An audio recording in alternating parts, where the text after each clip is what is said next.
എന്താ പ്രശ്നം? ഡോളാണല്ലോ, ഡള്ളാണല്ലോ. എടാ, അവൾക്ക് എന്നെ ഇഷ്ടമല്ലെന്ന് പറഞ്ഞു. എനിക്ക് അവളില്ലാതെ ജീവിക്കാൻ പറ്റില്ല.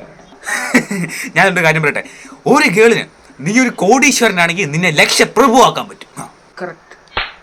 അല്ല, അത് ഗ്രാഫ് താങ്ങുകയില്ല, പോയി കാണാൻ സാധ്യതയില്ല. അവൾക്ക് വേറെ ഒരുത്തിനെ ഇഷ്ടം. സ്വാഭാവികം. എനിക്ക് തടിയുള്ളതുകൊണ്ട് അവളെന്നെ തടിയാണെന്നും പറഞ്ഞ് ഒഴിവാക്കുക. എടാ, അവർ നിന്നെ തടിയാന്ന് വിളിച്ചോട്ടെ, നീ അതിലും വലുതാണ്. എന്നെ വിശ്വസിക്കും. മനസ്സുകൊണ്ടല്ലേ? ആയിരിക്കും.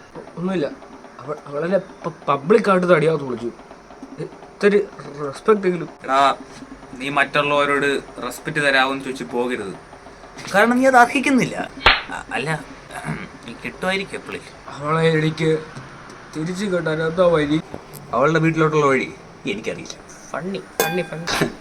എനിക്കും ഉണ്ടായിരുന്നു ഇങ്ങനെയൊരു പ്രണയം. സ്വപ്നത്തിൽ അവളെ ഞാൻ ഇഷ്ടപ്പെട്ടത് ഫേസ്ബുക്കിലൂടെയായിരുന്നു. ഉഫ്, ഡാർക്ക്. അവൾ എനിക്കാണ് ആദ്യം മെസ്സേജ് ഇട്ടത്, പിന്നെ ഞാൻ അങ്ങോട്ട് മെസ്സേജ് ഇട്ടു, പിന്നെ ഞങ്ങൾക്ക് കൂട്ടായി. പിന്നെ അവൾ എന്നെ പ്രപ്പോസ് ചെയ്തു, ഞാൻ തിരിച്ച് പ്രപ്പോസ് ചെയ്തു. പക്ഷെ നേരിട്ട് കാണാമെന്ന് പറഞ്ഞു, അവളത് സമ്മതിച്ചില്ല. കാണാത്തത് നന്നായി. പക്ഷെ അവളെ ഞാൻ ഇതുവരെ കണ്ടിട്ടില്ല. അതാണ് അവളുടെ പ്രൊഫൈൽ പിക്ക് ഒരു പൂച്ചക്കുട്ടിയെ പിടിച്ച് നിൽക്കുന്നതായിരുന്നു, അതും അവളുടെ മുഖം മറച്ചു വെച്ചിട്ടു. 500 ഫോളോവേഴ്സ് അവൾക്കുണ്ടായിരുന്നു. അതെ. അവളുടെ വീട് UK-ലാണെന്നാണ് പറഞ്ഞത്. അതെ. അവളുടെ പൂച്ചയുടെ പേര് ലില്ലി എന്ന്. അതെ. അവൾ ഞാൻ എഴുതും. അതെ. എന്റെ ഫേക്ക് അക്കൗണ്ട്. What the